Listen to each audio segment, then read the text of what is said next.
Hey folks, last week of class, last week overview video. This is the penultimate video of the class. There's going to be one more late this week. That's kind of a course wrap up that I hope will be very helpful for you as you're doing your final course reflections, which are due a week from Tuesday, the very last day of the summer term. You may have noticed in an earlier version of the syllabus that there was an assignment due next Monday and then the final due Tuesday. That didn't make any sense. So I got rid of that, compressed everything. So we have a full week this week. There's nothing due on Monday, and then the finals are due on Tuesday. That's just the standard thing. The finals are due the last day. If you want to turn it in earlier, great. I'll talk more about the final in the next one. But today we're focused on this week, the last week. So Monday, Tuesday, Wednesday, we're looking at the history of fat in the 20th century, or at least, skimming the surface as we always do, and how the history of dietary advice about fat, about thinness, fatness, cultural attitudes towards different body sizes intersect with a lot of different themes we've seen throughout the course. So on Monday, we look at a chapter from a book called Modern Food, Moral Food, obviously related to what we've been talking about, The Triumph of the Will, the Progressive Body, and the Thin Ideal is the chapter title. The chapter argues that in the early 20th century, body size and self-control became deeply moralized. Now, this is not a surprise. We saw this in Lulu Hunt Peters. You got to read the primary source first in this case, and now we're kind of reading the analysis. So Lulu Peters is kind of representative of what's going on, but this chapter gives us a lot more detail and a lot more cultural understanding of what's going on and the implications of this view going into the 20th century. A few key themes I hope you'll look out for as you're going through. The first one, body size as a moral metric. So again, we've talked about this a little bit with last week's sources, but being thin was equated with self-mastery, rationality, moral superiority. And the thin body was not just an aesthetic preference, right? It wasn't just that, oh, people find thin attractive. It represented economy, efficiency, willpower, progress, modernity, nationalism, citizenship. And so fatness, larger bodies, were increasingly framed as backwards, undisciplined, wasteful, and unpatriotic. The shift away from 19th century or Victorian plumpness, right? The corpulence of body indicated vitality, it indicated leisure, it indicated prosperity. Now we're seeing this cultural shift into the 20th century and arguably still now, that minimalism, the self-control, efficiency is valued far more. Point number two, diet as civic duty. Dieting was seen not just as personal health, but a contribution to national strength, right? Both in terms of just national growth generally, but also, especially during the Great War, not World War I yet, right? Because you got to have the second one. But the Great War, 1914 to 1918, this is where sort of this idea of frugality becomes so important to supporting the American war effort. And that's after the war is when American economy really takes off.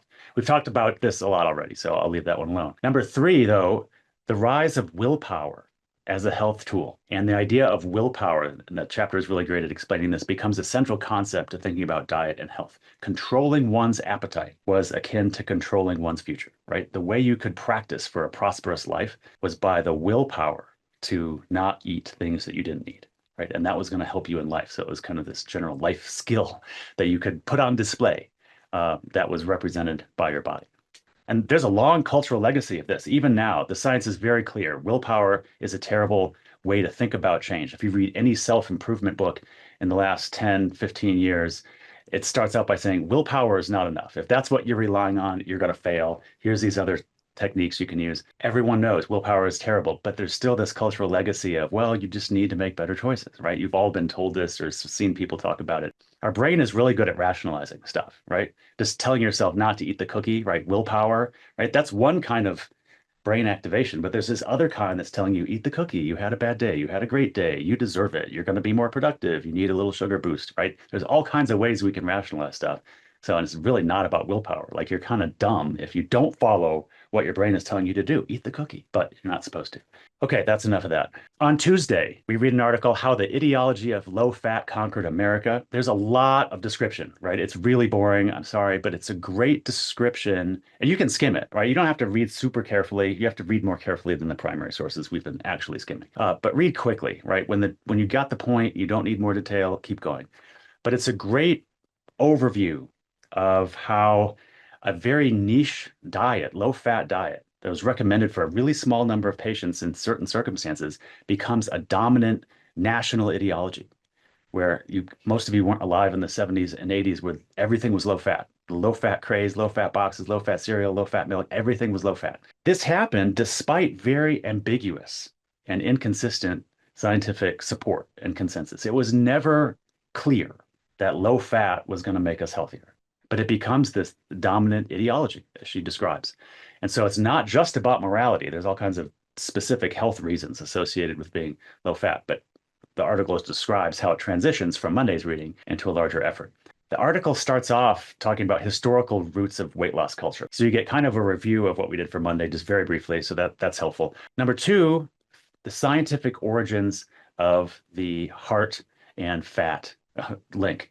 So beginning in the 1940s, studies start to link, not prove anything, but link high fat diets to high cholesterol and coronary heart disease. So this becomes kind of alarming because remember, we had just spent all this time researching vitamins and finding all of these particular compounds that were necessary for health. Now we're finding these sort of correlations between foods that we're eating and negative health, right? And there can be an infinite variety in 1940. So people are alarmed that this is something we're doing wrong.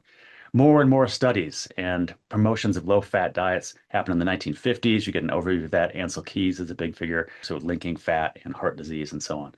By 1961, the American Heart Association, the official body of medicine, is recommending reduced saturated fat diets. Government continues to advocate for a low-fat diet, even though there's not a lot of scientific conclusive evidence. In 1977, George McGovern has a Senate committee that releases dietary goals for the United States. Guess what you need? Low fat, high carb. That was the official dietary advice. This shows up in the USDA guidelines. We've already kind of gotten an overview of this in previous readings. From 1980 onward, to get the food pyramid in 92, low fat, low fat, low fat. This official recommendation is driven a lot by industry research, as we've seen, because they want to sell low fat stuff. Marketing, consumer culture really fuels this low fat sort of craze, right? Because low fat becomes equated with healthy. That's the common association. We still have that in many ways. But how do you make products taste good if you take all the fat out? Well, add sugar, add carbs, add other things that maybe aren't the healthiest, but it's low fat. So until sugar was recognized as kind of a dietary villain, like it is now, it was okay to add more sugar. So in many ways, low fat actually made us, in terms of how it was implemented in the consumer market, made us more unhealthy because we were eating all this other stuff. Now, obviously, it's not the low-fat diet itself that made us unhealthy. It's not the lack of fat, but the substitutes that necessarily got put in. So magazines like Prevention and other health magazines, New York Times health columnist Jane Brody features a lot in this article. They're promoting this low-fat diet. Government guidelines are reinforcing this. Scientific research seems to be supporting. The article goes on to describe how eventually we start to see scientists, Walter Willett is kind of one of the main drivers of this at the Harvard School of Public Health, going back through the science. Other research was being done at the same time. It turns out the sheer amount of fat that somebody's eating is really not all that important, right? There's different kinds of fat that play different roles in health. It comes to us through certain kinds of foods. It combines with different kinds of foods differently. It's much more complicated than any scientific literature had suggested. Research had gone in different directions as well. Set point theory, meaning everybody's got kind of a natural amount of fat that they carry on their body no matter what they eat. The role of stress, hormones, how our metabolism responds like throughout the day, throughout the year, right? We have these natural cycles that sometimes we just ignore because we live in this very artificial world. And so understanding the calorie in, calorie out approach that was so dominant in Atwater and the stuff we've been reading, we realize is completely not true. So why are we reading this particular article? One, we get the broad historical overview of the 20th century and so attitudes towards fat and fat bodies and health and diet and heart disease and so on. The main reason we're reading this is that because it explains how something like the low-fat diet, which on the surface seems to make some sense, is really driven by a confluence of social consensus, media, institutional endorsement, official government recommendation, right? All of these were probably more important than any particular conclusive scientific evidence because there wasn't any conclusive scientific evidence. There was suggestions, there was correlations, but there was a lot of questions. There was a lot of uncertainty about how much low fat actually mattered. So we see how the legacy of thinness as a healthy ideal that we read about from Monday, right? The moral imperative to be healthy, the calorie in, calorie out model. These are all highly influential throughout the century. And this is even when scientific evidence was ambiguous at best. But these other cultural values are really driving the ship in terms of how we're thinking about low-fat diets. So that broader point is the one that I hope you keep in mind. Being healthy is not just about employing the latest nutrition research. There's lots of cultural legacy that gets applied as well. On Wednesday, we read a really fun article. I think it's really well written, suggesting a new way of thinking about obesity. It's not a science article, it's a popular literature kind of thing. The trend over the last few days of readings, few weeks maybe, has been kind of the steady accumulation of nutritional knowledge, right? Going back to 1850s and 1860s when people are first applying chemistry to food, development of the idea of the calorie, then vitamins in the 19 teens and 1920s. We're learning more and more, right? The biochemical aspect of research is driving nutrition research. And this has been amazingly useful, right? It's really good. We know about vitamins and their role in diet. We're absolutely healthier because of that. But what if we're losing the forest for the trees? Meaning, what if we're so focused on particular foods and combinations and chemical compounds that we're losing track of other much broader health drivers, like how we're altering our sleep cycles because of artificial light, like really big picture things? Could that really be driving obesity? And not just eating too many calories, right? There's these broader cultural, social things that are happening as well. I hope the article encourages us to think about the many angles there are to thinking about what constitutes health and diet, and in particular, the links between diet and regimen. In the latest rounds of stuff we're reading, it's all about the chemicals, right? It's all about the compounds in food and what they're doing. We kind of lost sight a little bit in that literature about regimen in general, about sort of how we live our daily lives, right? Of course, this was central to ancient, medieval, early modern texts. Diet and regimen went hand in hand. You didn't talk about one without the other. And this article really, without being explicit about it, is kind of suggesting that we focus more on general regimen for ways of understanding diet. And we also get a sense in this obesity article about the conflicting science, about how we understand it. It's really hard to study. And the article is a great follow-up to Monday and Tuesday because it talks about how even now, I mean, the article is a few years old, but still now, we think about the reason of obesity often in terms of personal failure, right? Why is that person so large? Well, they can't stop eating whatever. Very common cultural trope, right? Even as science has told us it's way more complicated. When you eat, what kind of foods you eat together, what your own metabolism does, different body types, set point theory. There's lots of ways to make your body fat or thin that have nothing to do with calories. Well, it has something to do, obviously, but there's all these other super important factors. But the ideals of thinness from the early 20th century, right, are carrying way over even when we're thinking about causes of obesity in the 21st century.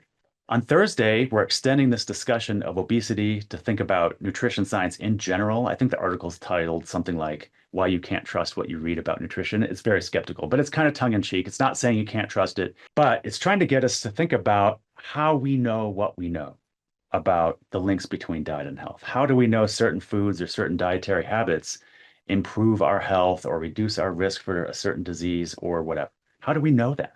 How do we study that? And we read a lot of dietary advice that kind of makes it seem like it's been proven, kind of like the low fat was in the mid 20th century, when in fact, it's much more confusing when you actually look at what scientists and nutrition researchers are saying. I want to be clear. I like science. I think it's a great way of learning about the natural world, but we also have to be clear about what it can and can't do. And dietary advice, as I think I've mentioned this before, is one area that gets so commonly popularized, right? We don't really do this with physics, right? We do it with diet, though. We take this very, very microscopic research and we have to translate it into like what you should eat. There's a big gap there. And so there's a lot of room for kind of misinterpretation and overgeneralization and so on. There's often a common sentiment that science will give us an answer, right? If we study it more, if we look more closely, if we get more tools, when we have better computers, whatever, we can learn more. And to some extent, that is true.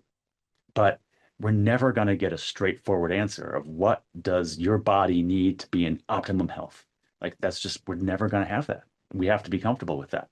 But we think we can get there, right? And that's okay, right? We should keep trying to improve. So Wednesday and Thursday are kind of a counter to the sort of triumphalist narrative we've had the last few days, right? We learn more about nutrition. We learn more about how the body works. We learn more about how food and our bodies interact, new methods, new science, new data, more research.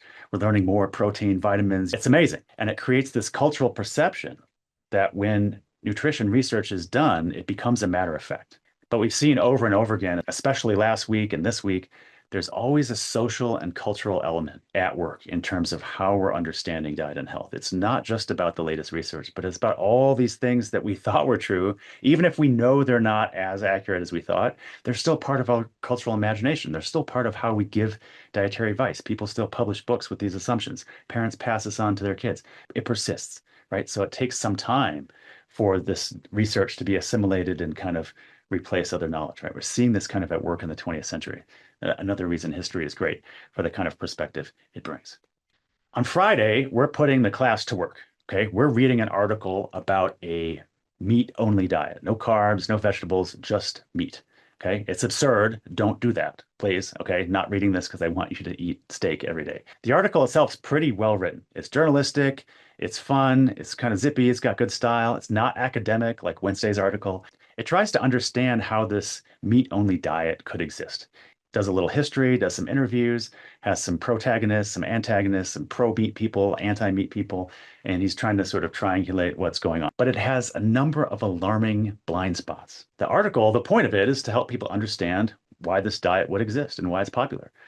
But I think the article would be far more effective if it used history of diet and health as the way we're learning it, even just in a few weeks, as a way of understanding this particular contemporary fad diet. So that's my question for you and your reflections. And it's double points, right? So a little bit of a letdown from the triple points that were last week, but this is that we got to slide, as the course is ending, we got to, go gracefully here. But it's double points because I want you to have a little bit more room to elaborate on how would this article be better if it used more history of diet and health in it, right? That's your challenge. So if you're not watching this video, it doesn't matter. But if you are, can I give you a few hints of things I would like you to talk about in your reflection? This is not an exhaustive list, so you come up with your own stuff, but here's some ideas that might help. Okay, things that aren't in the article that maybe it should be. Personal anecdote. Okay, he interviews a couple of pro-meat people, and their stories are all the same. I was sick. I wasn't feeling well. I exercised. I was otherwise healthy, but I wasn't feeling good. I started eating just meat, and then everything was great, right? We've seen this over and over and over and over again. On a related note, many of the meat protagonists are criticizing mainstream nutrition research.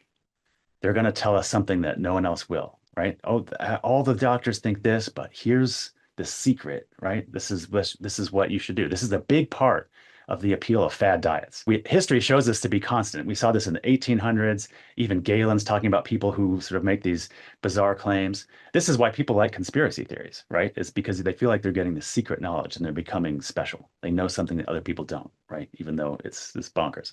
But this is how some of these fad diets become popular, is that people feel like they're getting an insight that they're otherwise not able to get through mainstream channels. Relatedly, again, this is the point C of the first main point here. Research evidence. There's always evidence to support these crazy diets, right? There's always just enough science to nudge it out of the realm of fantasy into something that could be potentially useful. But when you look at the history of diet and health, this has always been the case. There's always research, no matter how research is being done at the time. There's always some line of argument. There's always some evidence for anything, right? That doesn't make it credible. So what is the general consensus? That aspect is not really in the article. Okay, point number 2, the article brings in a little history of diet to find precedent in meat-centric diets. So on the surface, this is a great thing. I think you should always do a little history, whatever you're talking about. And he's trying to understand the origins of the diets. He goes back to the 1930s, 40s, 50s. People are studying some communities that eat primarily meat and so on. One thing he doesn't mention, though, is the history of vegetarianism, which even in this super fast course, you've seen has a long history, right? 2,500 years. Pythagoras, like the triangles, Pythagorean theorem. He has one of the first treatises on vegetarianism, why you should do it. There's a lot of moral and ethical sort of drivers of that, but people have been writing about the health benefits of vegetarianism forever. So if you're going to use history as a guide, don't go back 50 years, go back 2,500 years, right? That's where the history is. Point 3, weight loss is repeated over and over in the article by the pro-meat people as a benefit of this diet. So you'd think that eating steak all the time might actually increase your weight. So it's a bit counterintuitive that you could lose weight. And they promote this as a benefit of this kind of diet. So there's 2 issues here. One, if this is true, right, if you do lose weight eating steak every day, all day, it's because you're not eating all this other stuff that you might have eaten, right? It's the same reason every fad diet works for a little while. But the main thing that Kim isn't doing, Eddie Kim, the author of the article, he's not questioning why would these people care about weight loss, right? And it's very contradictory to what they're doing in the first place, because on one hand, they're totally rejecting modern dietary advice, right? The eating meat all the time seems contrary to like every common sense dietary advice you've ever got, right? But they're saying it's right, it's going to work. But yet they're appealing to this very culturally mainstream motivation. You'll lose weight. How can you do both of those at the same time? If you don't care about mainstream medicine, you shouldn't care about weight loss. But that contradiction doesn't get explored by the author. The last point I want to mention, point four, a meat only diet disregards, obviously, all moralizing about diet. As we've seen, one key feature of dietary advice has been the implicit moralization. Eat this because of these other reasons. And this meat only diet is really contrary to that kind of moralizing, right? Isn't that part of the appeal? I'm going to eat what I want. It overtly rejects any kind of moralizing, right? There's no ethical considerations of animal welfare. There's no environmental considerations of the fact that, excessive meat consumption is terrible for the planet in terms of climate change. There's nothing like that, right? There's no presumption that I need to follow mainstream medical advice. Like those standard kind of moral components are just gone, right? They're not there at all. There is a different kind of moralizing, though, when you think about it, because what does it mean to just eat steak all the time, right? What does that represent? I mean, if that tastes good to you, great. But what does it mean sort of culturally that people are seeing you do that? It means you're going to value your freedom to eat whatever you want, however far outside the medical or health mainstream it may be. So that display of freedom of choice is really important here. Okay, so that's just four, not eight. That's just four things, right? That's enough. We could go on and on. Hopefully, these get you started in the right direction. It's a fun article. I hope you enjoy it. It seems objective, it seems helpful, well-rounded, but hopefully you can read this sort of thing way more critically than you could have a month ago.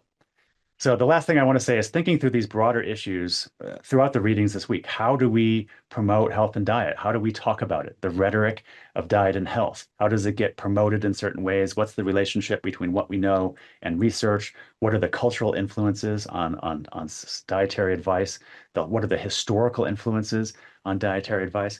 Thinking through these broader issues, I hope, is a good primer for the final course reflection, which the question's not surprised. You had it, from day one, which is, what did you learn in this class? And I hope you talk about how to use history to understand these kinds of contemporary issues as we're doing this week. That's it. I'll see you in the next one, the last one.